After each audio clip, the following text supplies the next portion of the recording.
going to learn chemisorption technique. This is a chemisorption technique.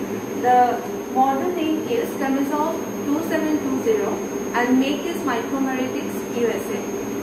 Mostly the chemisorption technique gives us information about the metal dispersion and the metal active sites. Suppose we have a catalyst that is having a metal supported on TiO2 catalyst. Suppose we have Ag on TiO2 or platinum on TiO2.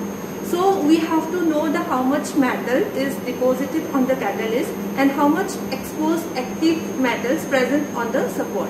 So here this technique gives us information about, it is a direct measurement of exposed surface atoms on the surface. So here this is the instrument. We have a cylinder and these are the carrier gases. We have 4 ports of carrier gases. Now we are using helium as a carrier. So this is the flow rate of the gas. This is 30 ml per minute here showing, and this is the port analysis port. We have a quartz reactor here. This is a sample holder. We have a quartz and on above we have a sample, and this is the thermocouple to measure the temperature of the catalyst. Here this is the optional furnace. Before going to do the chemisorption technique, we have to reduce the catalyst with the hydrogen gases. So before the analysis port, we have to pre-treat the catalyst in the preparation port. This is the preparation port. We have to pre-treatment of the catalyst to remove the moisture on the catalyst. So here this is the temperature set. During the preparation port, we have to set the temperatures depending on your sample. So this is the digital display of TCD detector, thermal conductivity detector, and temperature. So if you set here, the temperature is now room temperatures. Now if you set in detector, now it's showing the detector conductivity. And this is the while treating the catalyst in the preparation port, we have to on the preparation port so that the gas will flow through the preparation port. Now we have to close because we have already done this preparation technique. Therefore, we shifted the sample holder to the analysis port. Now we are going to do the chemisorptions. After the reductions of the catalyst, suppose we have to reduce the catalyst because the metal supports already have some oxides. So we need to convert it into oxide to the metallic form. Now the active metals present on the support, we have to calculate the metal dispersions and the active sites on the support. Here this is the injection port.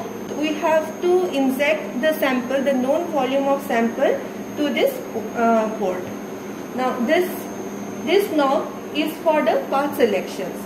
While doing the analysis, we have to put in the sample mode and if I doing the pre-treatment of the gases, we have to give in the bypass mode. Okay. Now the sample folder is in our analytical port. Therefore, we have to keep in the sample path. And this is the cold trap. This is a cold trap. When we are doing the reductions, we have to reach the temperature like 800 or 600 degrees centigrade. Therefore, we need to capture the moisture in the cold trap. While doing the TPR, that is temperature reduction techniques, to reduce the catalyst, we have to keep in the longer path. Means the gases, the carrier gas should pass through the sample and it goes to the TCD detector through the cold trap and to the exhaust part. Now here we don't have the cold trap because we are going to do the chemisorption technique, pulse chemisorption basically. Therefore we don't need a cold path. Therefore we have kept in a short path. So this is the side images, the side view of the chemisorption technique. Here these are the ports for the carrier gases. We have 4 carrier gases. Now we have the helium in the C port. This is the carrier gases, and this is the detection signal. It goes to the computer. This port is for the preparations technique, preparation of the catalyst, and these are the exhaust. We can check the exhaust, like what carrier gas is passing through, and it will goes to the exhaust. We can check the gas are coming with a flow rate of 30 ml per minute. So before that we have to create a program in Chemisoft CPX. We can go to the file, then open, then sample information. Now we have to create our file. This I have already created. So here the sample name informations we have given. Today's we are going to do, therefore we have given the date and mass of the sample. Before sample analysis, we have to know the sample mass.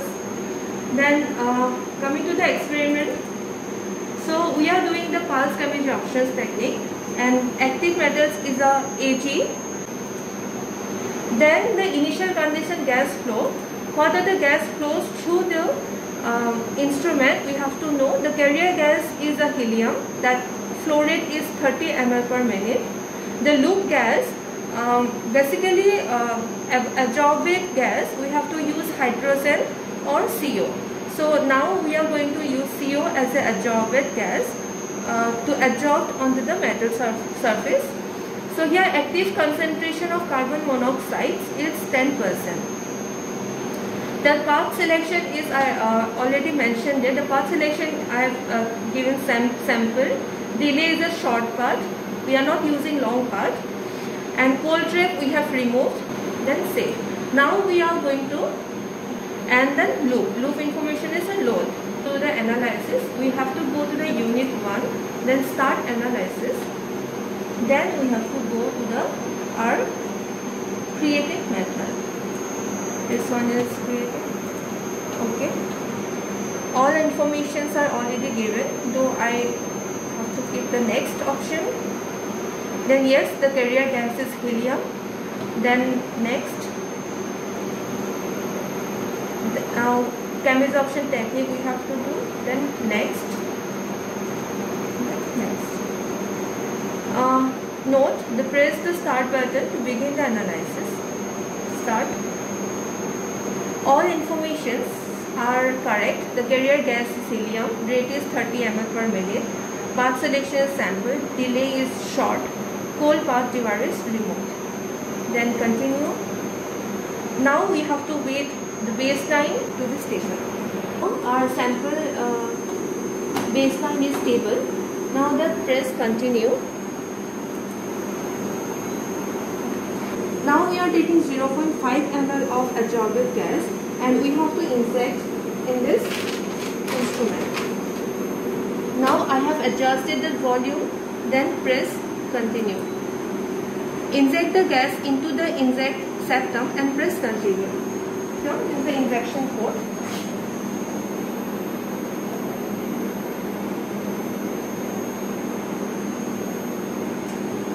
We have injected.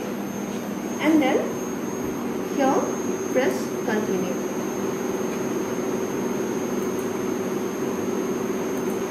This is the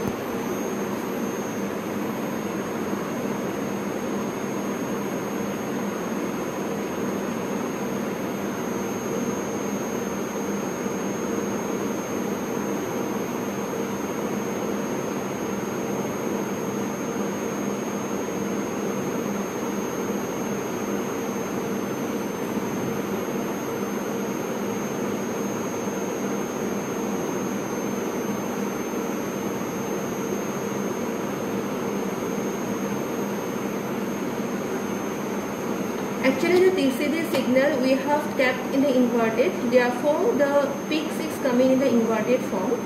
But the area, we need only a peak area Therefore, it don't have any problem.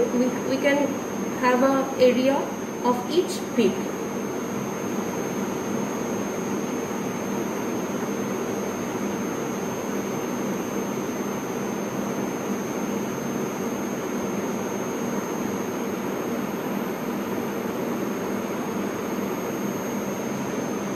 Now this one is the first pulse injection is finished. Then second we have to go operate, and then we have to wait some time. The baseline should be stable.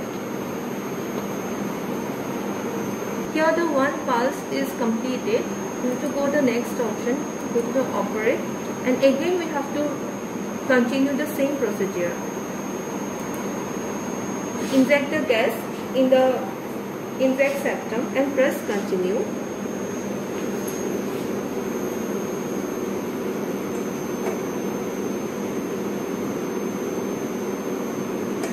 So we are injecting the same volume of gas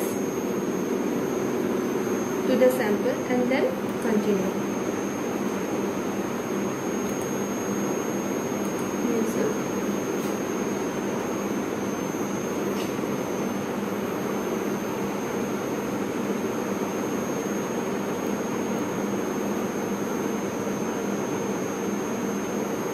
We have to inject until the gas is saturated.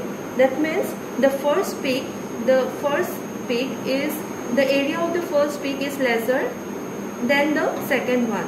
That means the inject volume is fully adsorbed onto the active metal sites. The next injected area should be bigger than the first one.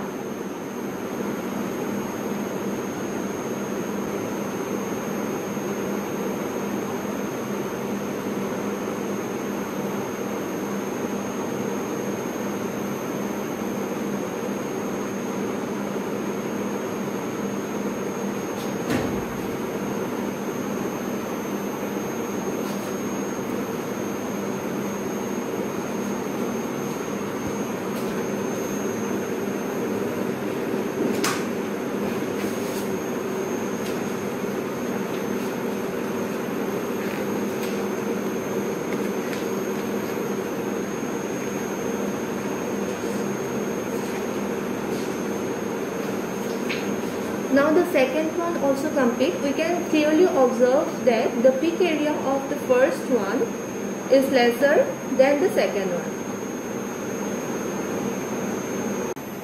These are the results of chemist option. We have the Ag metals on the support, and now we need to calculate the metal dispersion and the active surface area. Though these are the pulse, the first, second, third pulse, and we have to continue the peak injections of CO until the pulses of peaks get saturated.